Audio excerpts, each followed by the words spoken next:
Hello बच्चों, ठीक है। अभी आज के लेक्चर में हम क्या पढ़ने वाले हैं, कल तक हमने पढ़ा था vapour pressure of a pure liquid. ठीक है जी। अब हम सोल्यूशन के बारे में पढ़ेंगे क्योंकि चैप्टर है सोल्यूशन के बारे में, तो vapour pressure of a solution, ठीक है, इसके बारे में पढ़ेंगे। अब इसमें केसेस दो हो सकते हैं। जो दो केसेस हैं वो एक है कि भाई, या देखो सॉल्वेंट तो लिक्विड ही होगा, क्योंकि मैं ऑलरेडी बता चुका हूं कि जितने भी हमारे पास इस चैप्टर में कॉन्सेप्ट्स हैं वो मोस्टली लिक्विड सॉल्यूशंस के हैं, और हम जो पढ़ने वाले हैं वो लिक्विड सॉल्यूशंस ही पढ़ेंगे, जिसमें solute can be liquid, gas और सॉलिड। तो गैस वाला तो हम ऑलरेडी पढ़ चुके हैं, जिसमें हेनरीज लॉ था। ठीक है, अब हम जो पढ़ेंगे उसमें या तो सॉलिड हो सकता है सॉल्यूट या लिक्विड। तो केस वन क्या होगा यहाँ पे, case one will be solution containing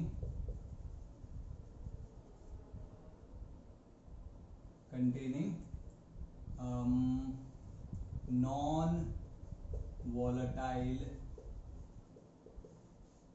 NV solute।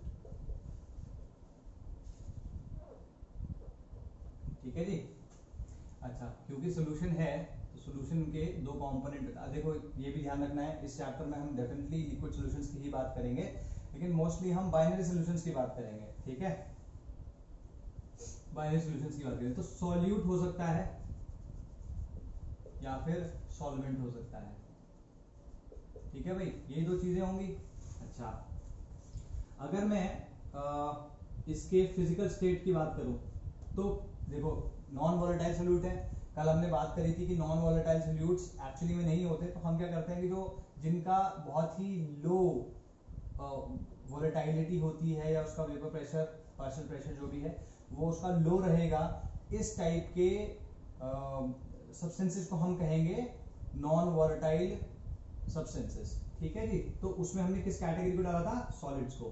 तो ये कब बनेगा, ये सोल्यूशन कब बनेगा, जब सॉल्यूट सॉलिड फॉर्म में होगा। सॉल्वेंट तो डेफिनेटली लिक्विड फॉर्म में होना ही है, अदरवाइज तो सोल्यूशन ही नहीं बनेगा। ठीक है, now if you talk about nature, तो नेचर कैसा होगा इसका, नेचर होगा इसका नॉन वोलेटाइल होगा। ठीक है जी, और इसका वोलेटाइल होगा। ठीक। अच्छा, अगर मैं वेपर प्रेशर के टर्म्स में बात करूं तो वेपर प्रेशर इसका 0 होगा। इसका क्योंकि सॉल्वेंट है, और सॉल्वेंट को हमेशा हम, मतलब मैं तो ऐसे ही दिखाता हूं भाई, ए से डिनोट करते हैं, सॉल्यूट को बी से, तो इसका वेपर प्रेशर क्या होगा, पी नॉट, प्योर का है ना, पी नॉट ए। अच्छा, मोल्स, मोल्स कैसे होंगे इसके, इसके मोल्स होंगे W B upon M B, which can be written as N B, जिसका N A W A upon M A. ठीक है कि नहीं। और अगर मैं इसके मोल फ्रैक्शन की बात करूं तो क्या आएगा, X B which is equal to N B upon N A plus N B, और क्या, ये X A will be equal to N A upon N A plus N B. ठीक है, और ये चीज तो गिवन है कि X A plus X B will be equal to 1। ठीक है जी, क्लियर होगी बात। तो ये बेसिक हो गया, ये सोल्यूशन में हो गई होगा। ठीक है, अभी इस सोल्यूशन में वेपर प्रेशर पे क्या असर पड़ रहा होगा, किस तरीके से उसकी डिपेंडेंस होगी, उसके बारे में थोड़ा सा जानते हैं। Let's say I have a container containing pure liquid A. ठीक है, प्योर ए। ठीक है, लेट्स से मेरे पास ऐसे इसके सरफेस पे ए मॉलिक्यूल है। ठीक है, तो अच्छा, इसको मैंने क्लोज किया हुआ है, बिना क्लोज करे तो वेपर प्रेशर आएगा ही नहीं। तो यहाँ पे इसका let's say the vapour pressure of pure A is this. ठीक है, तो ऐसा क्यों हो रहा होगा, क्योंकि जब सरफेस पे सिर्फ ए ही के मॉलिक्यूल्स हैं, है ना, तो जो वेपर स्टेट पे जा रहे होंगे वो ए के मॉलिक्यूल्स ही जा रहे होंगे, और क्योंकि ए के मॉलिक्यूल्स यहाँ पे भी प्रेजेंट हैं, तो there is an equilibrium between the two states, liquid और गैस में इक्विलिब्रियम होगा, और उस इक्विलिब्रियम पे जो इन वेपर्स का प्रेशर होगा वो पी नॉट ए होगा। क्लियर होगी बात। अब मान लो मैंने इसमें सॉल्यूट डाल दिया, सॉल्यूट बी, वो मैंने डाल दिया यहाँ पे। तो अब सिचुएशन कैसी हो जाएगी, अब सिचुएशन कैसी हो जाएगी कि भाई देखो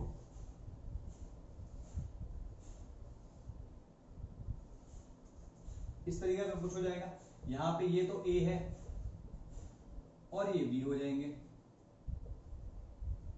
ठीक है। तो okay, now you can see that the surface is now covered with A as well as B। यहाँ पे तो चार वो है, चार A हैं, चार B हैं, तो इक्वल हो सकता है, लेकिन जरूरी नहीं है कि इक्वल हो। The point that I am trying to make is basically that the surface area या surface is being covered by the molecules of A as well as the molecules of B। क्योंकि B का कोई vapour pressure नहीं है, it can not go into the vapour phase, तो we will say that only A molecules are going into the vapor phase, ठीक है जी, got it. तो इनके बीच में भी एक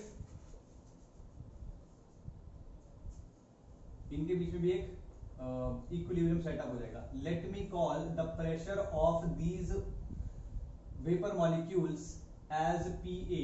हमें नहीं पता PA equals to P not A है या नहीं, ठीक है, उसको देखते हैं कि इनके बीच में क्या रिलेशनशिप है। देखो भाई, अगर यहां पर सरफेस एरिया कवर्ड है A से, सिर्फ और सिर्फ A से, तो सिर्फ A के मॉलिक्यूल जा रहे हैं। जब B के साथ भी कवर्ड है तो भी A के मॉलिक्यूल जा रहे हैं, लेकिन क्या number of molecules which will go into vapor phase in this case will they be equal to temperature T है, हाँ ध्यान रखना टेम्परेचर T दोनों केस में है टेम्परेचर T, ठीक है। will, दोबारा से बोल रहा हूँ, will the number of molecules of A which are going into the vapor phase be greater than the number of molecules of A going into the vapor phase in this case? Definitely। क्यों? क्योंकि यहाँ पर अब surface पे A के molecules कम है, तो उन कम नंबर ऑफ मॉलिक्यूल्स के पास अपॉर्चुनिटी है वेपर फेज में जाने की। इसको दूसरी तरीके से भी समझ सकते हो, जैसे B है, इस B को हटा के मैं A लगा दूं, ठीक, तो अब एक और मॉलिक्यूल आ गया सरफेस पे, या number of molecules on the surface of the solution has increased. A number of molecules जो है, A के नंबर ऑफ मॉलिक्यूल्स जो है, तो उनके वेपर फेज में जाने की टेंडेंसी बढ़ेगी, तो यहाँ पे number of molecules of A बढ़ जाएगा, तो वेपर प्रेशर भी बढ़ जाएगा। सेम वे अगर मैं B को, इस वाले B को भी रिप्लेस कर दूं और इसको भी फिर नेक्स्ट स्टेप में इसको भी रिप्लेस कर दूं, तो क्या होगा, जैसे जैसे तुम B को रिप्लेस करते जा रहे हो वैसे वैसे A सरफेस पे आता जा रहा है और उतनी ही ज्यादा नंबर ऑफ A की टेंडेंसी होगी of going into the vapour phase, तो अमाउंट ऑफ A वेपर्स जो है वो बढ़ जाएगा, और अगर अमाउंट ऑफ A वेपर्स बढ़ गया तो इसका वेपर प्रेशर भी बढ़ जाएगा। तो हम कह सकते हैं that P not A in any case is greater than PA, ठीक है। यहाँ पर एक PA, एक मिनट PA नहीं PB, सॉरी हाँ PA है। PA क्यों है, क्योंकि A के वेपर प्रेशर पे A को हम ये PA को हम कह सकते हैं vapour pressure of the solution. क्यों कह सकते हैं, क्योंकि A के ही तो मॉलिक्यूल्स हैं वेपर में, B के तो मॉलिक्यूल्स ही नहीं है, तो जो भी कुछ कंट्रीब्यूशन होगा that will be done by the molecules of A, ठीक है। या फिर हम कह सकते हैं और वेपर प्रेशर या partial vapour pressure of A in the solution, ठीक है। यहाँ पे जो ये B सरफेस पे आया है ये भी समझ में आ गया होगा, क्योंकि देखो जैसे इनके बीच में तो A इंटरेक्शंस थे ना, A और A के बीच में A टाइप के इंटरेक्शंस थे। अभी B डाला है तो क्योंकि सोल्यूशन बन गया है, तो ऐसा तो होगा नहीं कि A अपने साथ अलग से रहेंगे और B भी अपने साथ अलग से रहेंगे। A और B दोनों इस तरीके से मिल जाएंगे कि they will lose their identity, ठीक है, and they will not be visible to the naked eye, and the interactions now in the solution are AB, ठीक है। ये क्लियर हुआ। इसके बाद मैंने क्या बताया कि यहाँ पे B कैसे आया, तो लिखो, यहां तक तो लिखना है पहले, यहां लिखने के बाद जो मैं बोल रहा हूं अभी वो लिखो। देखो, solution is a homogeneous mixture in which the individual components lose their identity and cannot be seen with the naked eye, and of course they cannot be separated. That's the definition of a solution. तो तुम देख सकते हो कि जो B है, ठीक है, B सॉल्यूट है, वो इस तरीके से घुल जाएगा A के मॉलिक्यूल्स में कि अपनी जो A की जगह थी वो हटा के वो उसकी जगह पे आ सकता है। तो instead of just AA interactions which were there in the beginning, now we will have A B interactions, ठीक है। तो ये जो ए बी इंटरेक्शंस हैं, इसकी वजह से जो सरफेस है, सरफेस के ऊपर molecules of A will be replaced by some molecules of A will be replaced by molecules of B. तो ये इसलिए आया यहाँ पे, डिड यू गेट इट, ठीक है। तो इसमें लिख लो the solution has both solute and solvent particles on the surface. The solution has both the solute and solvent particles on the surface, ठीक। नेक्स्ट पॉइंट लिखना है इसी में, solute particles break the interactions between AA particles, solute particles break the interactions between AA particles and make space for themselves forming AB interactions, got it, ठीक। ये तुम्हारा solution है, ठीक। तो ये तुम्हारा इस तरीके का इंटरेक्शन हो गया। इस इंटरेक्शन की वजह से ए का जो प्रेशर हो सकता था, पार्शियल वेपर प्रेशर, वो भी कम हो गया, इस वजह से हमने ये लिख दिया, ठीक है। यहां तक आई थिंक समझ में आ गया होगा। अब हमें देखना है कि हम इसको क्वांटिटेटिवली कैसे एक्सप्रेस कर सकते हैं। Like how can I know कि अगर मुझे ये पता हो और मुझे पता हो कि बी का अमाउंट मैंने कितना डाला या कॉन्सेंट्रेशन ऑफ बी पता हो, तो मैं इसे कैसे कैलकुलेट करूंगा, ठीक है। तो इसके लिए इस छोटे से कॉन्सेप्ट को समझो। देखो भाई, जैसे हमने कहा कि जब मैं बी के मॉलिक्यूल्स को हटाता चला जाऊंगा, उसकी जगह ए के मॉलिक्यूल्स को रखता चला जाऊंगा, या बी के मॉलिक्यूल्स कम करता चला जाऊं, बी के मॉलिक्यूल्स को कम करता चला जाऊं, एक सेकंड रुको,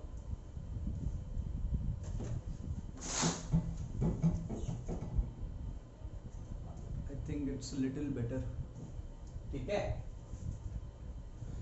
हाँ, बी के मॉलिक्यूल्स को मैं रिप्लेस करता चला जाऊं ए के मॉलिक्यूल से, तो तुम देख रहे हो कि जैसे जैसे बी के मॉलिक्यूल्स कम हो रहे हैं तो वेपर प्रेशर बढ़ता जा रहा है ना।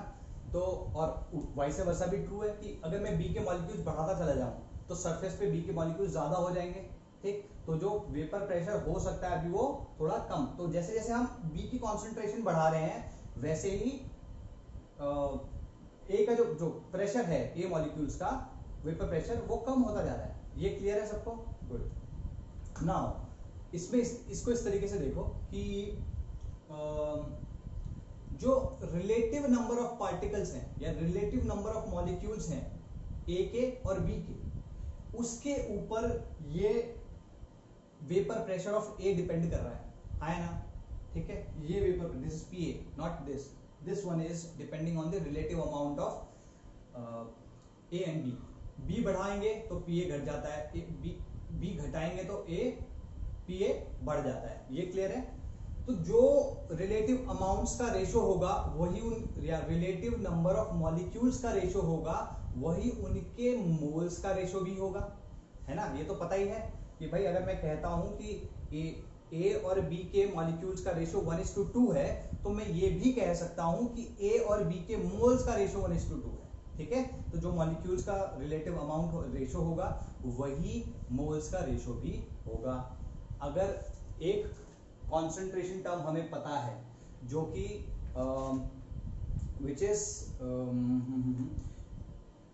which is dependent on these mole terms, that is mole fraction, है ना। मोल फ्रैक्शन ही तो हमको पता है ना, वाली टर्म जो कि सिर्फ और सिर्फ दोनों के मोल्स पे डिपेंड करती है, ठीक है। तो हम ये कह सकते हैं दैट पी ए, क्योंकि देखो ए के पार्टिकल्स अगर बढ़ते चले जाएंगे, ए के नंबर ऑफ पार्टिकल्स से नंबर ऑफ मॉलिक्यूल्स बढ़ते चले जाएंगे तो पी ए बढ़ता चला जाएगा। तो we can say that A is या P A is directly proportional to the mole fraction of A, ठीक है। दोबारा बता देता हूं, क्योंकि ए के पार्टिकल्स को तुम बढ़ाओगे तो मोल फ्रैक्शन बढ़ेगा, ठीक है। Sorry, partial vapour pressure of A बढ़ेगा, ठीक है। पार्शियल प्रेशर ऑफ सॉल्यूशन कह सकते हो, partial pressure of solution which is P A in this case, वो बढ़ेगा, ठीक है, जैसे जैसे आप ए के मॉलिक्यूल्स को बढ़ाएंगे। इसका मतलब क्या हुआ कि relative number of molecules of A पे डिपेंड करेगा उसका vapour pressure in this area, ठीक है। हम ये कह सकते हैं that P A is directly proportional to those relative number of molecules या रिलेटिव नंबर ऑफ मोल्स, और रिलेटिव नंबर ऑफ मोल्स को हम जो एक्सप्रेस करते हैं वो इस तरीके से करते हैं, है ना। ये क्लियर है। इसी लॉ को हम कहते हैं राउल्ट लॉ। राउल्ट का जो लॉ है वो ये है, ठीक है, क्लियर होगी बात? ठीक, तो पहले तुम यहां तक उतार लेना, उसके बाद जो मैंने एक फंडा बताया है उसको लिख लेते हैं, ठीक। अभी पॉज करो, इस पूरे को नोट करो, फिर मैं उसके बाद इसको डिक्टेट कर रहा हूं। तो लिखो as the relative number of molecules of A increases in the solution, so does the number of molecules of A on the surface of the solution. That will increase the number of A particles in the vapor phase and hence the vapor pressure of the solution. We can say and relative number of molecules is basically the same as relative number of moles, which can be expressed as mole fraction. Hence we can say, मैं एक ही बार बोल रहा हूँ, इसको पूरा चाहे तो पीछे करके लिख लेना या स्लो करके लिख लेना।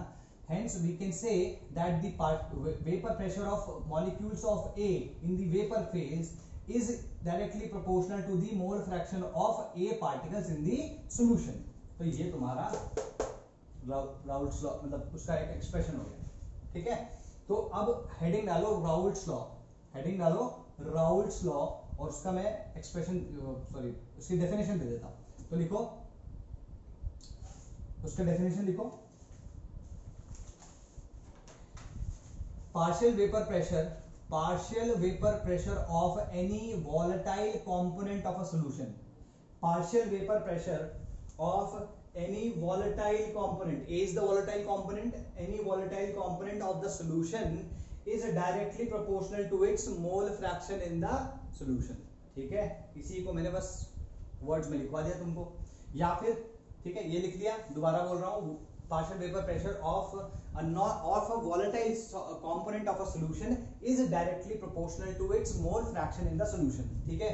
और इस पर्टिकुलर केस में जो कि नॉन वोलेटाइल सोल्यूट कंटेन करने वाला सोल्यूशन है, मतलब केस 1 है, इसके लिए राउल्ट्स लॉ क्या लिख सकते हो, जो मैंने पहले डेफिनेशन दी है वो दोनों के लिए एप्लीकेबल है, इस वाले केस के लिए भी और नेक्स्ट वाले केस के लिए भी, जो मैं बताऊंगा अभी आगे, लेकिन जो अब बता रहा हूं वो इसके लिए एप्लीकेबल है। तो क्या लिखोगे इसमें, vapour pressure of a solution, vapour pressure of a solution containing a non-volatile solute, vapor pressure of a solution containing a non-volatile solute is due to only the volatile component of the solution, is due to only the volatile component of the solution, and it is directly proportional to its mole fraction in the solution, ठीक है जी, and it is directly proportional to the mole fraction of the solution. इसमें its mole fraction in the solution, तुम यहाँ पे देखो कि इसमें volatile component A है, non volatile component B है, तो कह रहा है कि जो सोल्यूशन का वेपर प्रेशर होगा वो सिर्फ और सिर्फ ए के वेपर प्रेशर के वजह से ही होगा, वो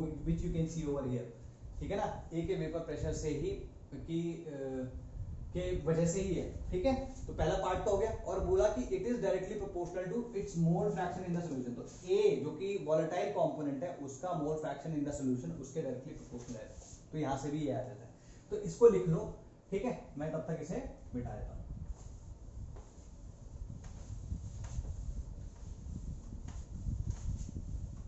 ठीक है जी। Okay, now let's talk about, इसी को आगे बढ़ाते हैं, इसी स्टोरी को। PA इक्वल्स टू हम कुछ कांस्टेंट ऑफ प्रोपोर्शनैलिटी रख लेते हैं और x से कर लेते हैं, तो ये तुम्हारा एक एक्सप्रेशन आ गया, लेकिन क्योंकि k तो हमें पता नहीं है, तो अभी क्या करेंगे, k को जानने के लिए अगर हमारे पास ऐसी कोई वैल्यू है xa की जिसपे हमें PA की वैल्यू पता चल जाए, तो हमें k की वैल्यू पता चल जाएगी। तो एक वैल्यू है हमारे पास xa इक्वल्स टू 1, मतलब जब a प्योर फॉर्म में है, ठीक है, तो उस वक्त PA क्या हो जाएगा, PA will be equal to PA not, ठीक है, when PA equals to PA not, clear होगी बात। देयरफॉर इस वैल्यू को डाल दो यहाँ पे, तो क्या आएगा, P not A equals to K into 1, तो हम देख सकते हैं that K is equals to P not A, ठीक है। तो अगर मैं इस वैल्यू को यहाँ डाल दूं तो what will I get, P equals to P not A XA, this is the actual expression, ये तो ठीक है, तो प्रोपोर्शनैलिटी में आ गया था, this is the actual expression for Raoult's law, ठीक है, राउल्ट्स लॉ नहीं भाई, ठीक है, राउल्ट्स लॉ, ठीक है। अच्छा, इसको हम और तरीके से भी लिख सकते हैं भाई, देखो X A equals to 1 minus X B भी होता है, ठीक है। इस वैल्यू को मैं यहाँ डाल दूं तो क्या आ जाएगा, P equals to P not A into 1 minus X B, ठीक है। तो मैं इसको खोलूंगा तो क्या लिखेंगे हम, सॉरी ये P नहीं आएगा, यहाँ पे P लिखना पड़ेगा, क्योंकि एक्चुअली में तो सोल्यूशन के लिए हम सोल्यूशन का जो प्रेशर होता है, वेपर प्रेशर, उसको हम P से ही डिनोट करते हैं, लेकिन क्योंकि ये पूरा का पूरा जो प्रेशर है, वेपर प्रेशर, वो सिर्फ और सिर्फ A की वजह से है, तो मैंने इसलिए P को PA, जो vapour pressure of the solution को सीधे PA ही लिख दिया है। तो यहाँ पे क्या आएगा, PA equals to PA not into 1 minus XB। अब क्या आएगा, PA equals to PA not minus PA not XB, ये आ जाएगा। तो अगर मैं इसको इधर ले आऊँ, इसको इधर ले आऊँ, तो क्या आ जाएगा, PA not XB equals to P not A minus PA, ठीक है जी। और XB क्या आ जाएगा, P not A minus PA upon P not A, ये आ जाएगा,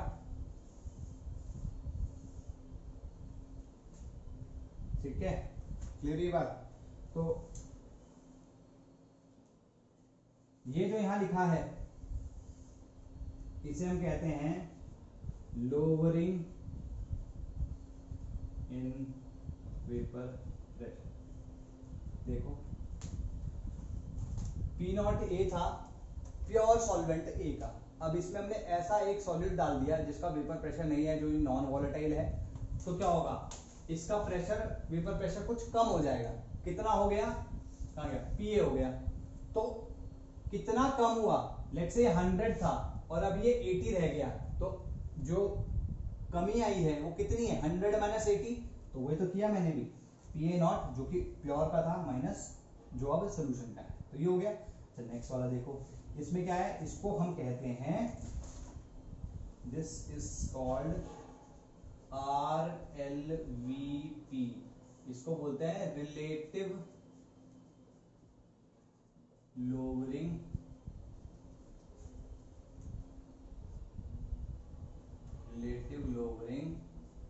of vapour pressure, relative lowering of vapour pressure. ये आगे भी काम आएगा, इसको कॉलिगेटिव प्रॉपर्टी कहते हैं, ये आगे काम आएगा। तो इसको अभी के लिए जानो कि ये इतना है, that relative lowering in vapor pressure is equal to the mole fraction of the solute, non volatile solute, ठीक है। तो relative lowering in vapour pressure जो होती है वो तुम्हारे नॉन वॉलेटाइल सोल्यूट्स के केस में ही होती है। गॉट इट, ये क्लियर होगी बात, ठीक है। तो ये इसे नोट डाउन करो, ठीक है, ओके। अब इसमें कुछ क्वेश्चंस, या चलो इस एक्सप्रेशन को तो थोड़ा सा और सिंप्लीफाई करते हैं या किसी और तरीके से लिखते हैं, ठीक है। तो यहाँ पे हो गए, मैं इस वाले पार्ट को मिटा रहा हूँ और फिर इसको थोड़ा सा और सिंप्लीफाई करते हैं, एक और फॉर्मूला इसका निकाल सकते हैं हम, ये निकाल देंगे,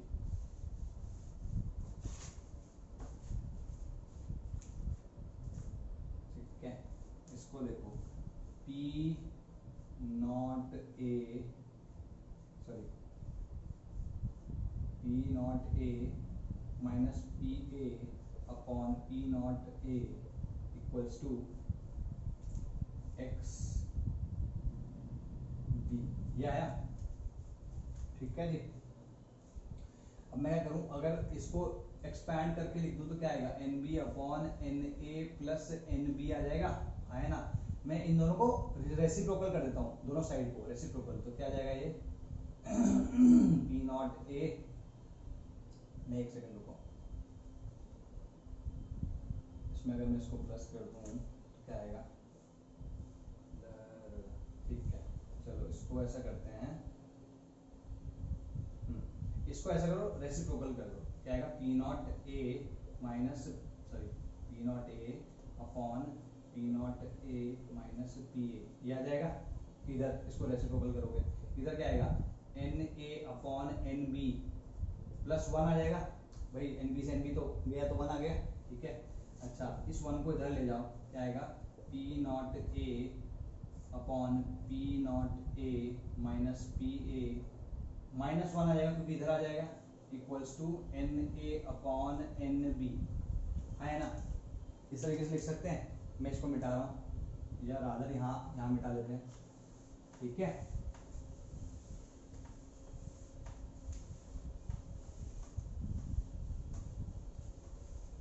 सभी मिटा देते हैं यार, ठीक है। ये आ चुका है।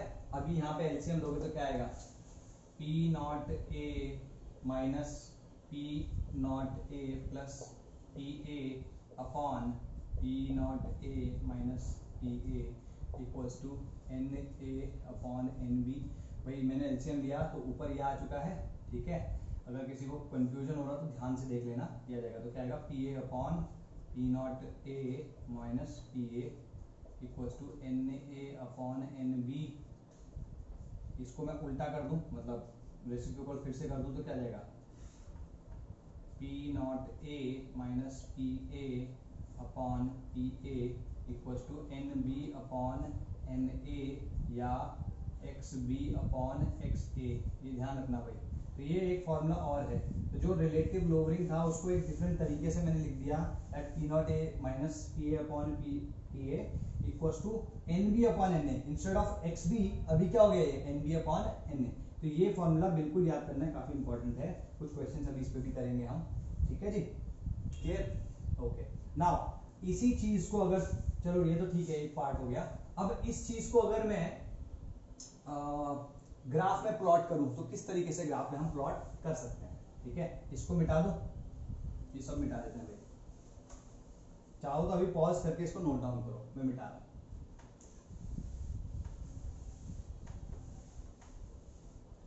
ठीक है जी, okay. Now let's talk about its vapour pressure, ठीक है। देखो भाई, अगर मैं इस पीए, यहाँ पे हम वेपर प्रेशर को लिया है which is basically PA only, ठीक है। और इस डायरेक्शन में हमने एक्स ए लिया है, ठीक। तो तुम देख सकते हो that P A is equal to K into X A, ठीक है। और ये जो ग्राफ होगा वो कुछ इस तरीके का ग्राफ होगा,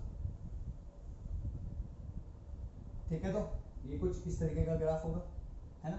अच्छा, इसी चीज को अगर मैं इस तरीके से लिख दूं, ये इसमें तो कोई डाउट नहीं है ना भाई। ये इसको कैसे कंपेयर कर लो ना, y equals to M X plus C से, क्योंकि यहाँ पे कोई कांस्टेंट नहीं तो सी जीरो है। इसका मतलब it will be passing through, it will be a straight line. Compare करो, it will be a straight line passing through origin. Are be clear? तो ये हो गया। अच्छा, इसी को अगर मैं लिख लेता हूँ के की जगह पी नॉट लिख लेते हैं ना इसको, पी नॉट ए, सॉरी। तो ये एक्स ए इक्वल्स टू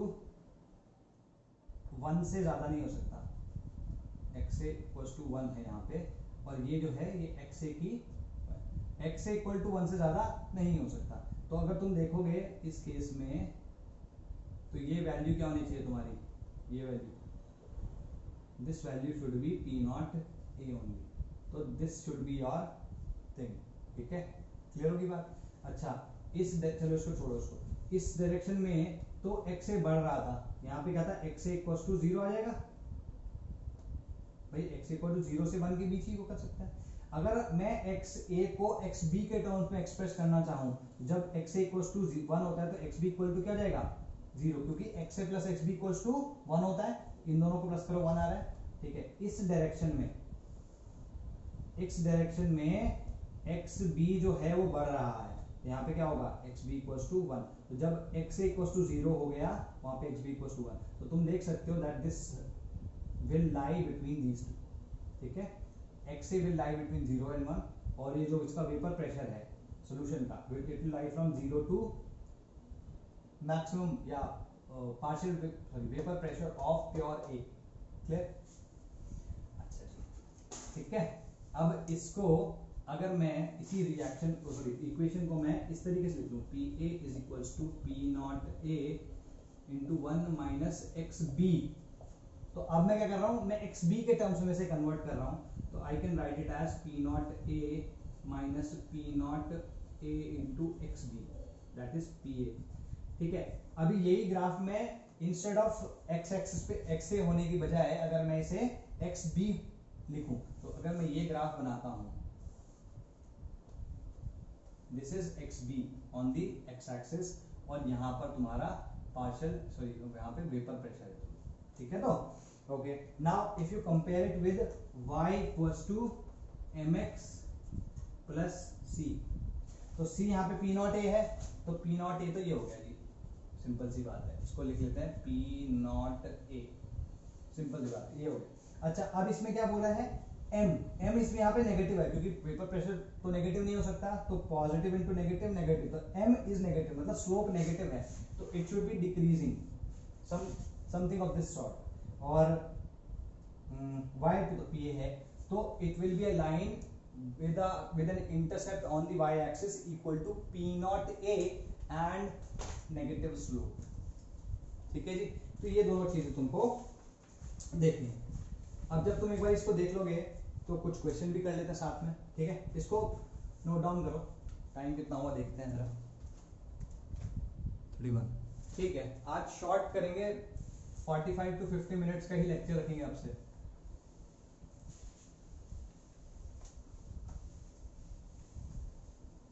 ठीक है। इसको नोट डाउन करो, क्वेश्चन देते हैं अभी, ठीक है। क्वेश्चन क्या है, इसमें कह रहा है 45 ग्राम्स ऑफ वाटर, ठीक है, प्लस 30 ग्राम यूरिया, ठीक है। तो हमने क्या किया, 45 ग्राम पानी लिया और उसमें 30 ग्राम यूरिया मिला दिया, ठीक है जी, added to this at a certain temperature, तो कोई भी टेम्परेचर टी मान लो, हमें नहीं पता क्या टेम्परेचर है, बट टी मान लो। और क्या बोल रहा है, if P not H2O at that temperature. अच्छा, तो ये H2O का जो प्योर फॉर्म में वेपर प्रेशर है, that is equal to P not H2O 300 mm of Hg, या mmHg लिख रहा हूं मैं भाई। अब तक तो तुम इससे फेमिलियर हो चुके होगे, I am pretty sure now, ठीक है। अगर नहीं हुए हो तो वैसे इस पूरे के पूरे वो राउल्ट्स लॉ वाले केस में, या जो भी हम कैलकुलेशंस करेंगे, इसमें इस प्रेशर को एटमॉस्फेयर में कन्वर्ट करने की कोई जरूरत नहीं है, लेकिन फिर भी बता रहा हूँ 300 mm of Hg means 300 upon 760 atmosphere, ठीक है। इसको मिटा रहा हूँ। चलो, तो अब इसमें क्वेश्चन क्या क्या पूछे हैं, वो क्वेश्चन खूब सारे हैं, छोटे छोटे हैं लेकिन खूब सारे हैं। क्या क्या क्वेश्चन पूछा है भाई कि first A vapour pressure of solution, ठीक है, दैट इज PH2O पूछा है हमसे, या ठीक है ऐसे लिख लो, PH2O लिख लो, ओके। बी, इसमें पूछा है lowering in vapour pressure, lowering in vapour pressure भी बताया था मैंने। तीसरा सी इन्होंने पूछा है RLVP, ओके जी, वेरी गुड। और फोर्थ सॉरी डी इन्होंने पूछा है एक्स यूरिया एंड XH2, ठीक है। और ई पूछा है मोलैलिटी, ठीक है। तो कूल, तो क्या करेंगे, इसमें RLVP डायरेक्टली नहीं कैलकुलेट कर सकते, ये भी कैलकुलेट नहीं कर सकते वेपर प्रेशर, तो सबसे पहले तो ये कर लेते हैं, क्योंकि इसकी जरूरत नहीं केस यहाँ पड़ेगी, ठीक है। तो एक्स यूरिया कितना, या यूं कह लो एन यूरिया, अभी यहाँ पे डी हम कैलकुलेट कर रहे हैं, डी, तो डी में क्या है, एन यूरिया कितना है भाई, 30 ग्राम अपॉन 60 ग्राम पर ml, यही होता है, सॉरी ml नहीं मोल, तो ये 1/2 मोल हो गया।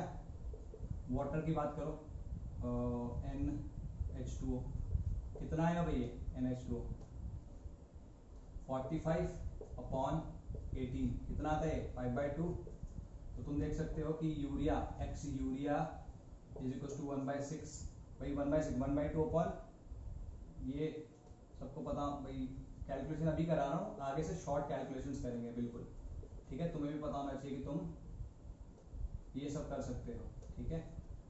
कितना आएगा, 1/6 आ जाएगा। इसी तरीके से जो XH2O होगा वो कितना आ जाएगा, 1 - 1/6 5/6, ठीक है जी। कितना क्लियर है, ओके। नाउ मोल फ्रैक्शंस आ चुके हैं, तो हमारा ये वाला काम पूरा हो चुका है, ठीक है, ओके। नाउ अगर मैं मोलैलिटी की बात कर दूं, तो मोलैलिटी का एक फॉर्मूला मैंने तुम्हें लिखवाया था, मोलैलिटी। मोलैलिटी का एक फॉर्मूला मैंने तुम्हें लिखवाया था which was XB upon XA into 1000 upon MA, capital M है, ध्यान रखना कि molar mass of the solvent. यहाँ XB कितना है 1/6, यहाँ कितना है 5/6 इंटू 1000 अपॉन MA कितना हो गया, वाटर है ना 18, कितना आएगा ये 6 से 6 गया तो ये आ जाएगा 100/9।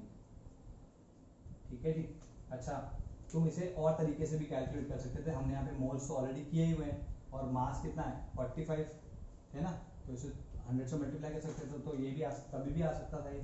ठीक है, कितना आता 1/2 अपॉन 45 इंटू 1000, ये भी 100/9 ही आएगा। ठीक है, जस्ट टू शो कि भाई ये फॉर्मूला तुम यूज कर सकते हो।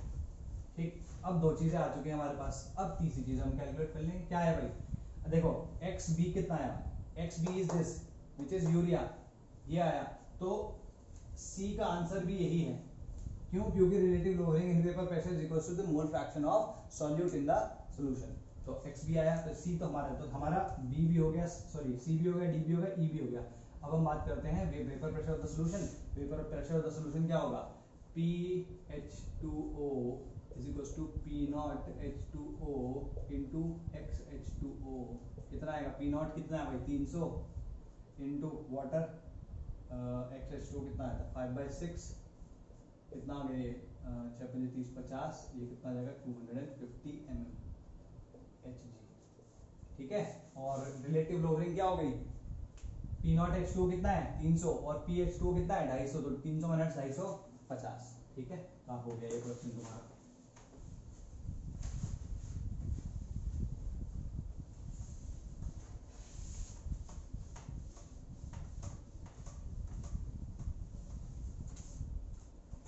Okay, let's do another question. How many grams of glucose. अभी देखो ग्लूकोज बोला तो मतलब नॉन वोलेटाइल हो गया। ठीक, must be added to 180 gram water. ठीक है, कह रहा है 180 ग्राम H2O है हमारे पास। ठीक है, इसका कुछ वेपर प्रेशर रहा होगा, we do not know how much.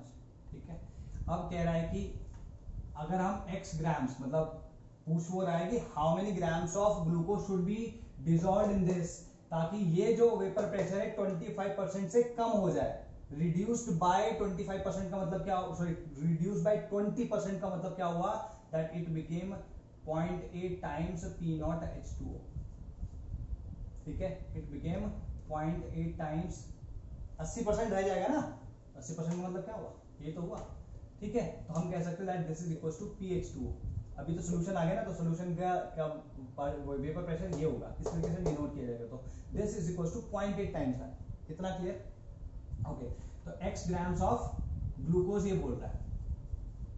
ठीक है, तो यहां से हमें एक सीधे सीधे मिल गया। अगर ये 20% का डिक्रीज मांग रहा है तो इसका मतलब मोल फ्रैक्शन ऑफ वाटर कितना हुआ, या मोल फ्रैक्शन ऑफ सॉल्वेंट कितना हुआ 0.8।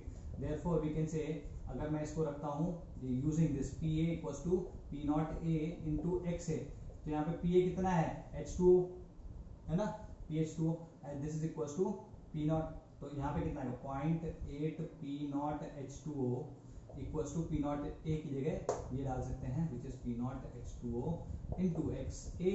तो अगर तुम देखो तो ये कट गया, XA इज इक्वल्स टू 0.8 आ रहा है। ये तो मन में भी कर सकते थे तुम लोग, है ना, तो सिंपल है। अभी X के मोल फ्रैक्शन आ चुका है तो मोल्स भी आ जाएंगे। ठीक है, ये तरीका है।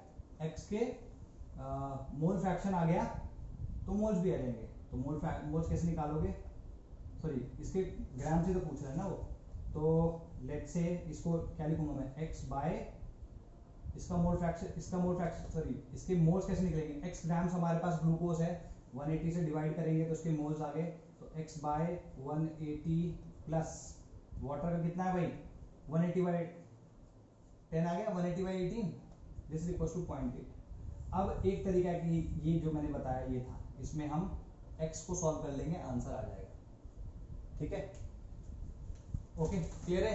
अब कोई निंजा टेक्निक लगाते हैं इसमें, जल्दी से हो जाए क्वेश्चन।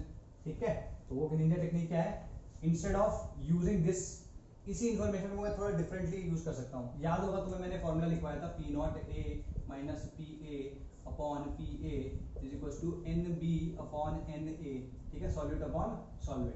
तो पी नॉट क्या है, P not H2O minus P H2O कितना है 0.8 पी नॉट H2O हो गया upon 0.8 P not H2O।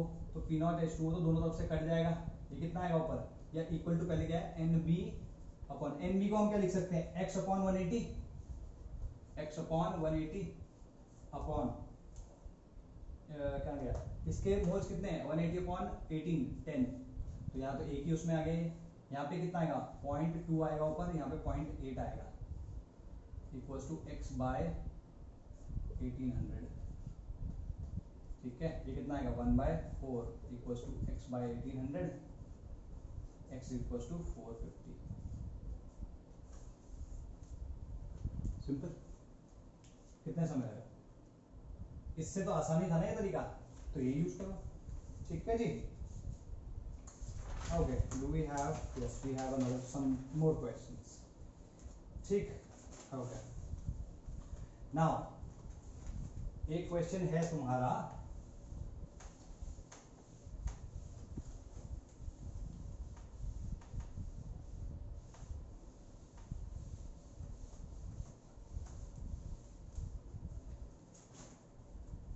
Twenty gram of a non volatile solute is dissolved in 156 बोला गया, 150 है क्या, नहीं 156 ग्राम्स, राइट।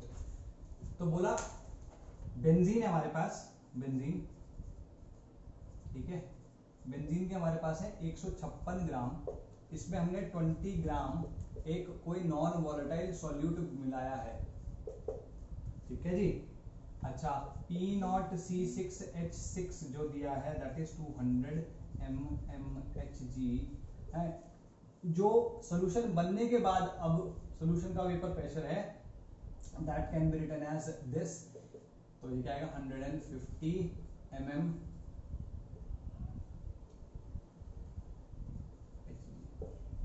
ठीक है। तो इसमें मोलर मास निकालो, और भी सिंपल है, पिछले वाले में उसने मास पूछा था, अब मोलर मास पूछ रहा है, ठीक। तो सेम इसमें वही निंजा टेक्निक लगाओ भाई, P not A minus P A upon P A equals to X sorry N B upon N A, इसमें क्या है ए की जगह C6H6 समझ लो, ठीक। तो पी नॉट ए ये हो गया 200 माइनस कितना आया 150 अपॉन नीचे भी 150 इज इक्वल टू ये कितना होगा एन बी होगा 20 अपॉन लेट से उसका मास एम बी है, जो सॉल्यूट है उसका मास एम बी है, इसके कितने मोल्स हो जाएंगे 156 अपॉन इसका कितना था बेंजीन का 78 होता है भाई, C6H6 का मतलब क्या होगा 6 into 12 प्लस 6 into 1, तो 12×72 72 प्लस 6 इक्वल्स टू 78, ये ध्यान रखना है आगे से, कहाँ पे हम, हाँ 78, तो ये तो 2 आ जाएगा,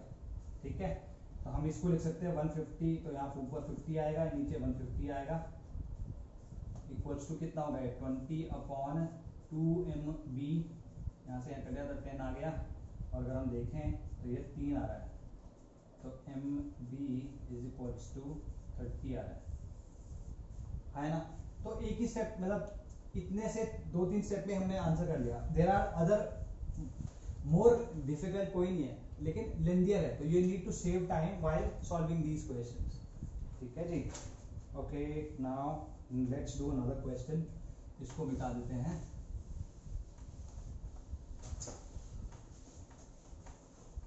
यार कल से ना फोन रखूंगा अपने पास, कितना टाइम हो गया 44, ठीक है, ये वाला क्वेश्चन कर सकते हैं हम, यस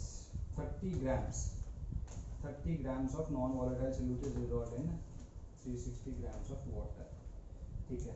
अभी इस वाले केस में क्या है 30 ग्राम NV इन्होंने मिलाया है वाटर में, कितने वाटर में डिसॉल्व इन 360, ठीक है। 360 ग्राम वाटर लिया, इसमें ये मिला दिया, ठीक है जी।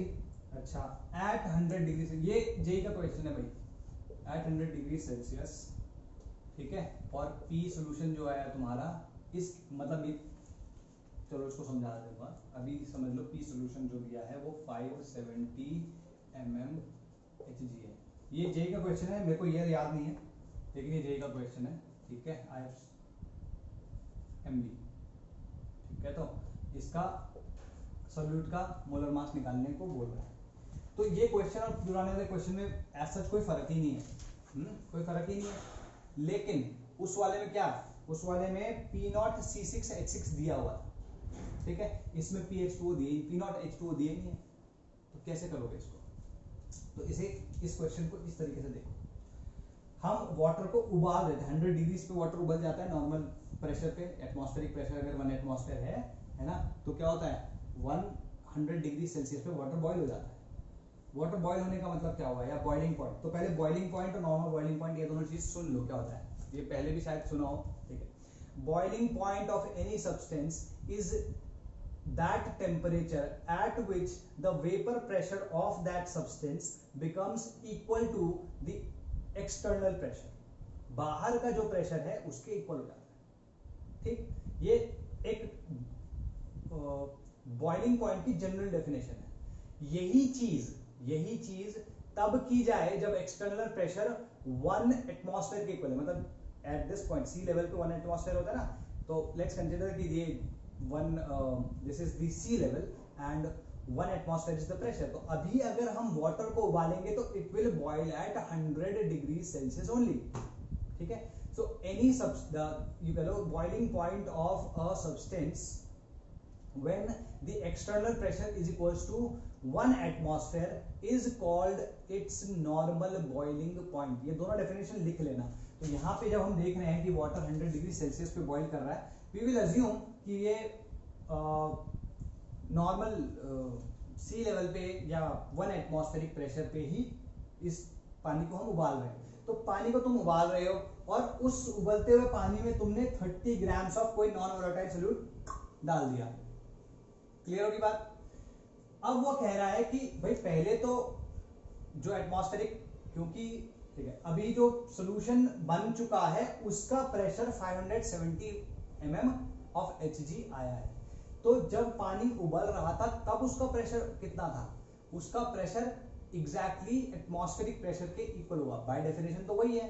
That means we can say that at 100, ये यही तो कैच था उसमें, बस at 100 degree Celsius P0 H2O is equal to therefore 60 mm Hg, क्योंकि 100 डिग्री पे वो बॉईल कर रहा है और बॉईल करेगा तो उसका जो एक्सटर्नल, उसका जो वेपर प्रेशर होगा that will be equal to the atmospheric pressure which is 760 mm of Hg।